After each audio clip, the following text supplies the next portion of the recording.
Hey everyone, it's just spiritual colorist and diamond painter. I wanted to come to you today with a whip and chat with one of the books that I bought that I absolutely love. And I always like to have a little inspiration, a little wisdom, a little positive vibes coming through with things that I do. So when I do get any collection of adult coloring books that I like doing, I like them to be inspirational, have something that I can find expressive with scenery and make it interesting that you can always want to turn back to it.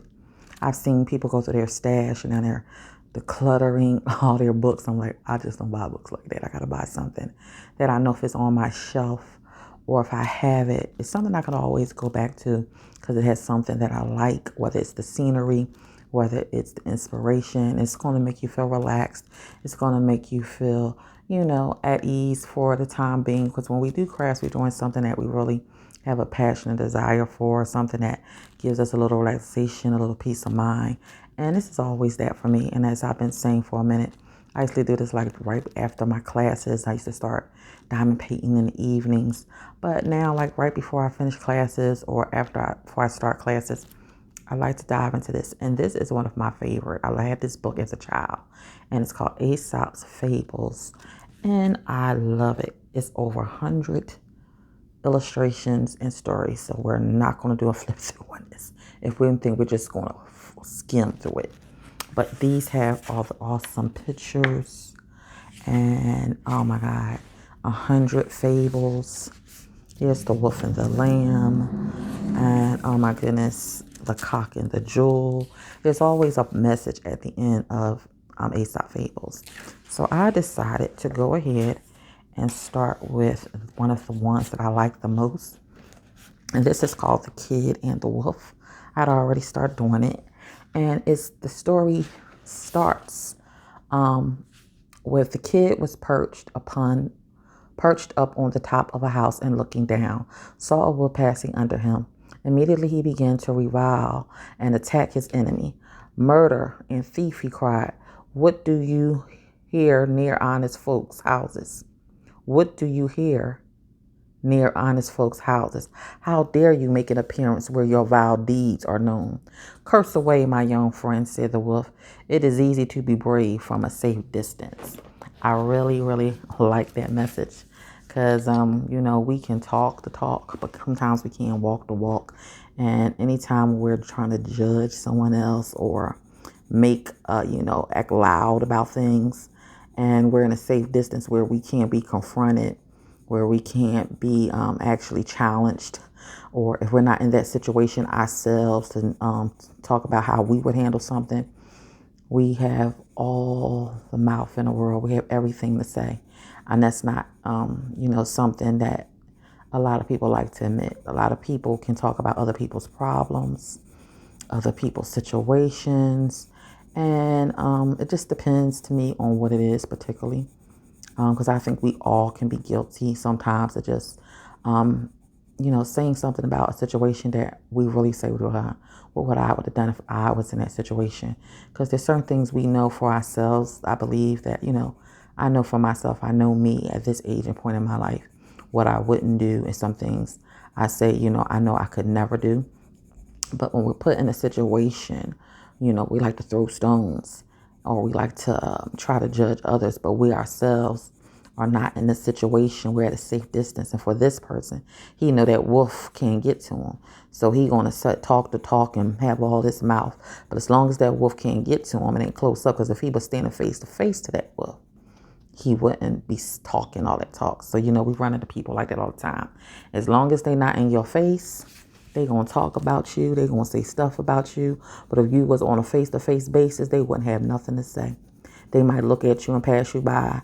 But, if you online or if you're texting on the phone, one thing I don't do, I don't argue and text. I'm not a very argumentative person. I say what I have to say, have my peace. I've never been that way, not as a child. I used to tell if someone messed with me, I give you one warning, I give you two warnings. I'm not the rolling eyes type of, bobbing my head type of girl. I warned you once, I warned you twice, and if you got up in my space, it was it. You was on the floor. So you would be down for the count. You know, some people say it's personal assault, but I say it's assault when someone is too close up in your space. So this actual kid is nowhere in the space of the wolf. He's just up high, so he can say everything he want to say without feeling like there's something to fear. There's something that he has to worry about. Because as long as he keeps his distance, he know that wolf can't get him. So it just goes to show you, you know, how some people can talk all the game in the world. And as your mom said, you know, sticks and stones will break your bones, names will never hurt you. So yeah, I love that type of, you know, lesson learned or warning that Aesop fable gives. It's always a message to that. And today, with things being the way they are on the internet, there are bullies on the internet, there's false media on the internet, you know. And before I started doing videos, I was like, I'm not that person. When I get online, I have to worry about people, what they say, because I don't get affected easily by ignorance. I mean, I think we all don't like nobody bashing us or, you know, saying things that to put our name in a bad place or make us look bad, and we haven't done anything wrong. But at the same time, you gotta know how to ignore those people. You guys to know how to move on, because they're going to end up, you know, paying a price for what they do wrong. And whatever they have said, it's going to come back on them. You know, you don't have to sit there and have high anxiety. And I mean, no one likes, like I said, to have someone else say something about them not true, or bash them, or say negative things about them. And, you know, I ain't did nothing to this person. And when you're online, you know, just lesson learned. I think having to be online can have its good quirks and its bad quirks. You know, you just have to be, to me, mature enough to know how to handle it. And if you're going to do live, and if you're going to go on here and make a videos, you know, there's people that's going to say smart stuff. You know, there's people that's going to have something negative to say, but they do it to get your attention. And most of them don't have nothing better to do.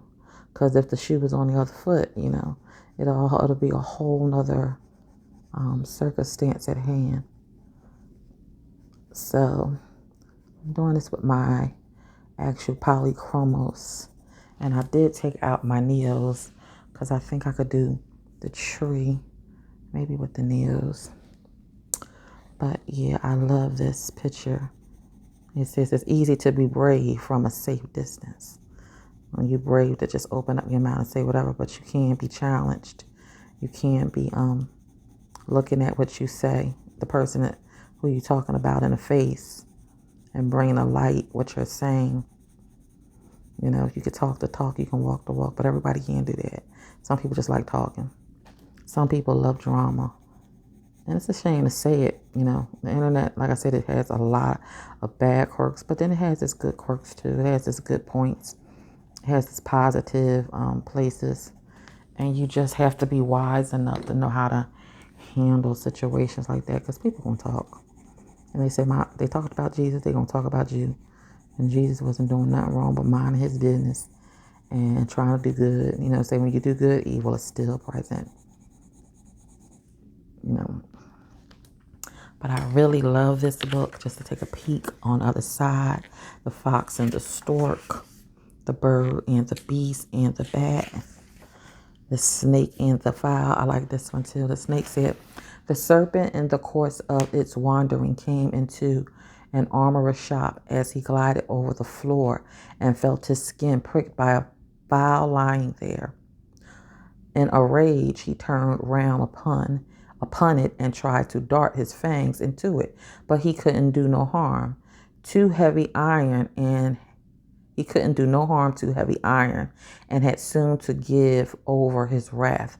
It is useless attacking the insensible. So he was going across the floor, and then his skin was pricked. But when he tried to attack what attacked him, he didn't get nothing out of it. So it's usually attacking the insensible. So that's another thing. It's like somebody tries to attack you, what are you going to get out of it if you can attack it back? If you're attacking something that you really can't do anything about. So, you know, you think about the serpent going across the floor and it gets pricked by a fowl. It's just a fowl lying there. Enraged, she turned around upon it and tried to dart his fangs into it, but he could do no harm to heavy iron, and had soon to give over his wrath. It is useless attacking the insensible. You know. Yep. I love these kind of messages. I have Aeseop Fables, the book, when I was a kid, and I know in Barnes and Nobles they have like the whole collection of these kind of books. And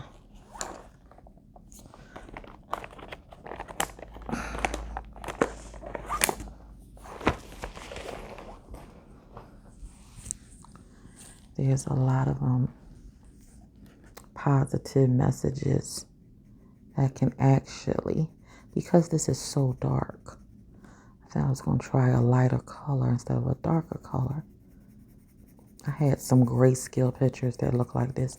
So when you actually do color it, because that's already dark, you try coloring it with something lighter. See how that's coming out with a lighter green, and the shade of it will turn out a little more vibrant.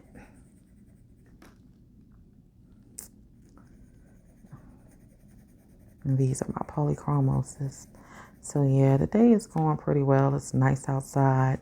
Not as hot as I thought it was going to be, but it says it should get hotter. We're going to have that hot weather. And so much going on in our world. But I'm back home in Philly, and everybody I know is working from home. Most people I know. You know, if I like to work in the evenings, at nighttime. So wake up in the morning, do what I got to do.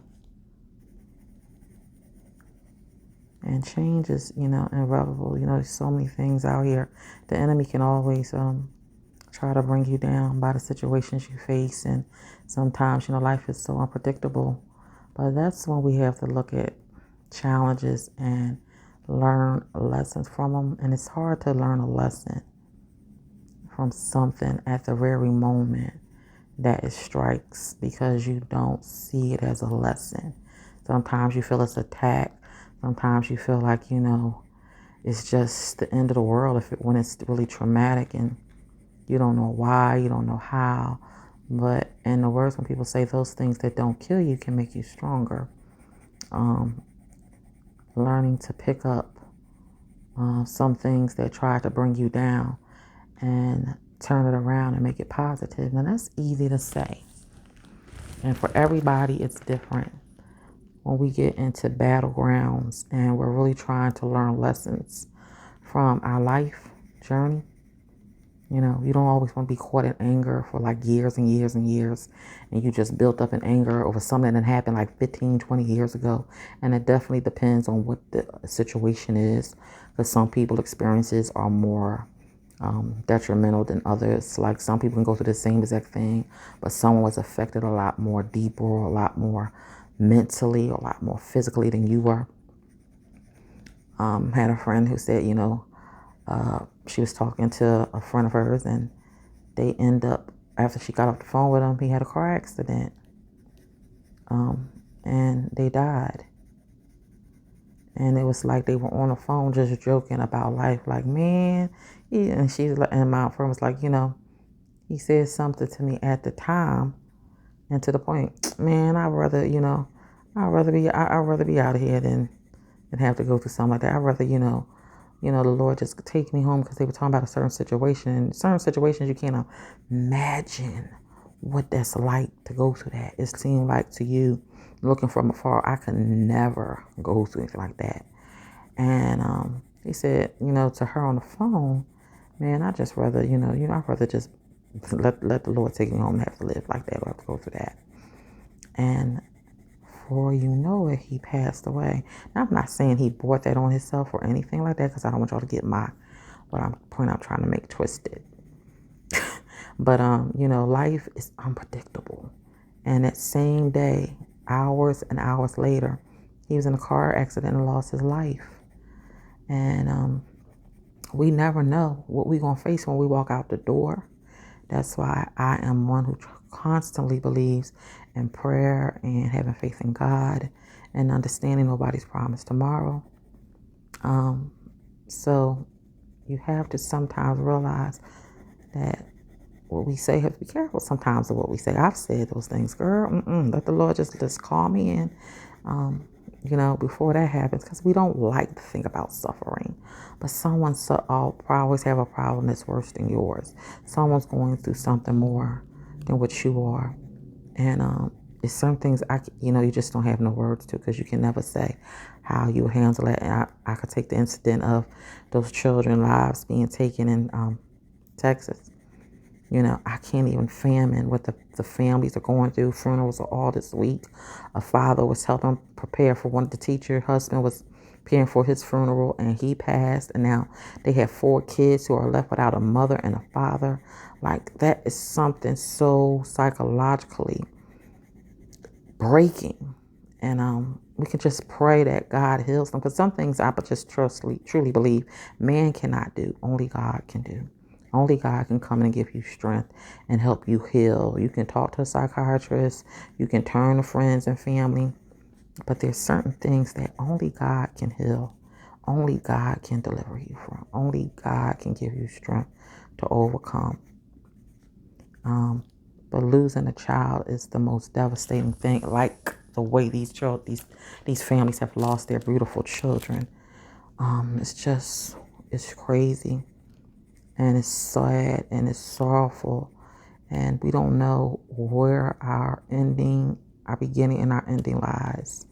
So learn how to just appreciate life. Thanking God for every day you're given. And love, appreciate the ones that you love. So, when we're facing certain situations in life, we never know how we're going to learn something from it, how it can make us stronger, how it can give us a greater faith, a more appreciation for where we're at, or in a way we'd never thought about before. Give us more of a feeling of gratitude, being thankful for everything we have, even the little things. And like I said, life is so unpredictable, y'all. So I hope that everybody is appreciating the life you have. If you listen to this, and hopefully you understand that life is precious and that God is blessing you. I pray for anyone who is under depression and under the feeling of just feeling like, where do we go from here? And I'm saying this because I have been down that path, have that path come and challenge me more than once, twice, and it can still challenge me today. Where do we go from here, God? I've done this, I'm doing that. Life is not the world we live in. It's crazy. It's not the easiest world to live in, but I know you have a purpose for me. I know you have a plan for my life. So I need you to give me guidance. It's so much more to life than what we can see. It's not just this life. It's the life you're going to have to meet after you leave here. So for me, I'm just been in a spirit of gratitude and thankfulness, and just in prayer and thanksgiving for the life God has given me, the family, an opportunity just to, they say, get it right one more day. So I don't have children, so, but I work around children. I have a nephew. I have, family members that have kids. But I'm thankful to God for my life in itself. Despite some of the trials, despite some of the setbacks and all the craziness and the why nows and what is this for, or why I'm going through this at this moment, I look at life and I thank God that the Lord is going to ask God to continue to give me wisdom in every journey that I take, and to continue to give me the encouragement and the motivation to move forward and not let things just become stagnant because something didn't go my way, or I don't feel like, things are not the way that I want them to be. And nobody knows your story like you do. People can talk about you. They can have their opinion about you. But no one knows your story like you know your story. Sometimes people talk because they can't look at their own self in the mirror and face their own problems and issues. Most time when people talk about you, they got more that you could say about them than they could say about you. So trust that things can get better with time. I don't like coloring trees, but I always like to lighten this up just a little bit.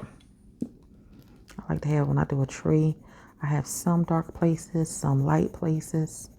I don't like to color a tree and just, as you learn how to blend, how to put detail into everything. I've seen some people do trees and it be so beautiful.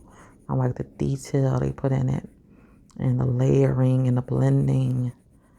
Like, oh my God, I love coloring. I learn how to color trees, but I don't like to just have it all dark. Kind of make it a mixture of a little light, a little dark. I love trees. Have you hugged a tree today? Who won't go out to hug a tree? I would. I sure would.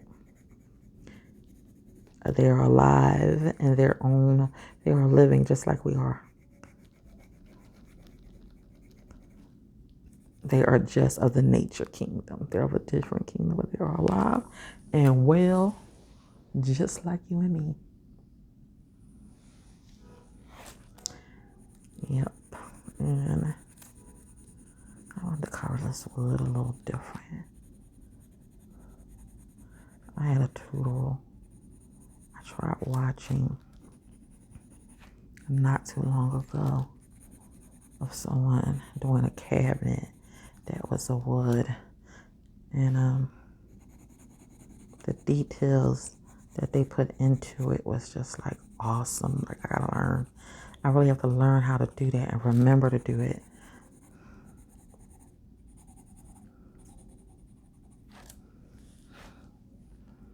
And a fence. And a kid is a baby goat. I was about to say a baby lamb because it says the kid was perched up on the top of a house and looking down and saw wolf passing under him. A kid is a baby goat. I was thinking a baby lamb at first.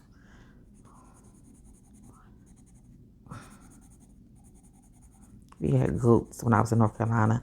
There was a guy that lived across from me, and he had like about 4. He had a little barn sitting on his property, but he had like maybe 4 or 5 goats in his barn. You weren't like in a country. Everybody know when I tell that story, like, you was out there. No, it was in a country. But he had property. Like some people have chickens down on their property. And they raise their own chickens and have their own eggs. I had a friend that she lived in a permaculture community. And oh my God, we said, I'm about natural health and wellness and living in the natural life. There's some people that's really about their life. I'm like, let me stop telling people I'm about this. And there's some people that's about their life. They live out there off the grid. They live off the land. They know how to kill deers and use every part. And they are not out in like, Montana near the mountains. They are in a city somewhere, maybe a little farther off. When I say they're about their life, they about their life. I had to learn that real quick when I was in North Carolina. I was like, oh hell, these people really about that life. Woo! I just like, I like herbalism and taking my natural meds with natural herbs that are better than pharmaceutical medications and stuff that come off the counter sometimes. All the time, actually. We just don't, we're so used to just doing what the world shows us to do. Buy this off the counter, and you probably could go and crush up some ginger, make some tea, take a little of this, take a little of that, like our grandmoms and great-grandmoms used to do, and get that cold to go away, get your voice back, heal you. You know, drink some good cranberry juice, get some fresh cranberries, put them in a blender. You know, if you had kidney stones or kidney infection, because that's how our great-grandparents lived, and some of them lived to be 80 to 90 years old, 100, because they learned how to use the herbs and ingredients that God had given them, because they couldn't afford all that medicine. Like, medicine is so expensive today. They had to go through the same exact thing. So God, even when they didn't know how to read, they knew how to learn from the earth itself. They weren't watching TV. They did what they had to do, went home, fixed their family food, and learned how to learn all the different herbs and plants of the earth and use them to help them feel better for healing. And hey, they made it.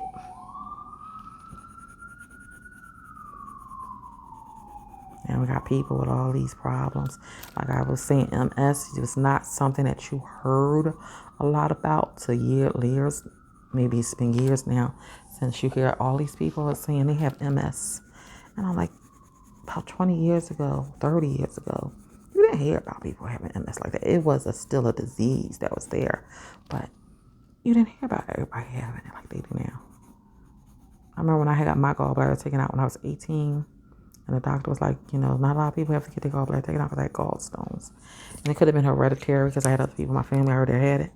But everybody I know has gotten their gallbladder taken out. So we know it's more to it than, you know. We have to watch what we eat and be careful of those things. But it's also a lot of stuff that they have in the foods that we eat. Nothing's perfect. So I don't be like I'm scary or I'm dramatic or I'm like always, you know, on the edge about everything, but I know that I know.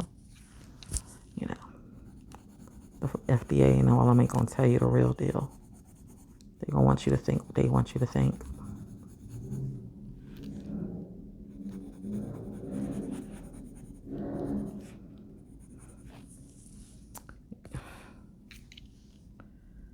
Okay, now we're gonna try to make these leaves look a little different because they're greener.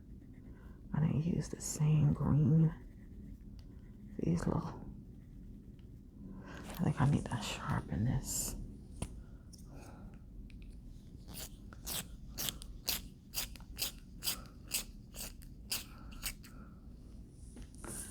I love books like this. I always think, you know, with time, after maybe 2 or 3 years, and you go back and look at some of the things you've done when you bring life to the page, color to the page, and really look at the work you've done and how beautiful the book looks. If you get your children like a big colorful book and all they can look at is the pictures in the book because the pictures are so vibrant and colorful, not just the story itself, but they love looking at the pictures. It's the same thing, I think, when you're a colorist and you like bringing life to the page of something. You like to make it, you know, really beautiful. So when someone looks at it and they're like amazed at all the beautiful work you put into it. Or someone that's an artist or a painter, they kind of do the same thing. You know, they paint a picture. And when they like, it's just the beauty of bringing something to life on a canvas or out of your own imagination.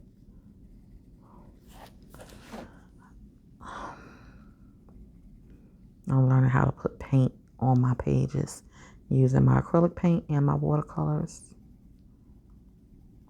It's been okay. It's been an okay experience.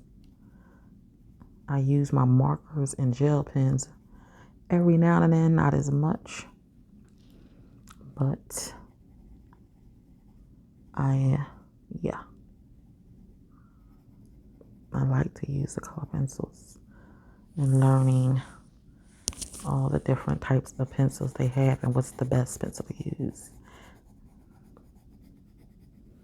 It is a difference. I have learned that there is a difference on the type of pencil you use and the way it actually ends up looking on the paper. It depends on the paper too.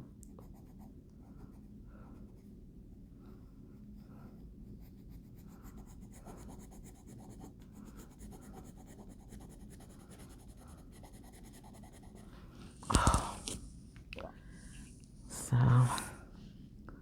trying to color this in. See how dark it is? I had this in grayscale. I had pictures like this that are just dark. You have to know really how to use the right colors on it because of how it looks.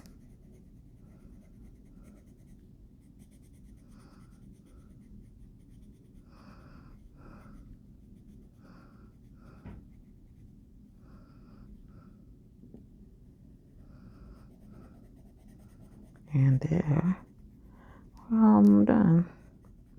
But I think I'm going to end my video here and hope you liked my little tale from Aesop Fables, The Kid and the Wolf. Probably will do another one. Probably maybe once a month.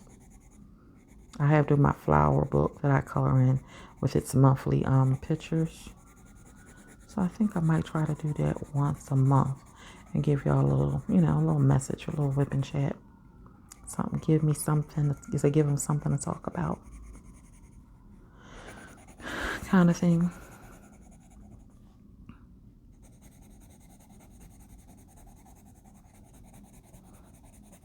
That's why, you gotta press down a little hard because you want that green to really come through.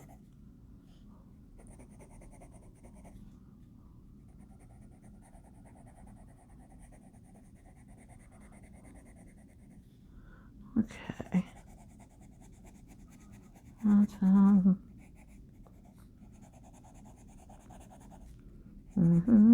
I like the way Polychromos lay down.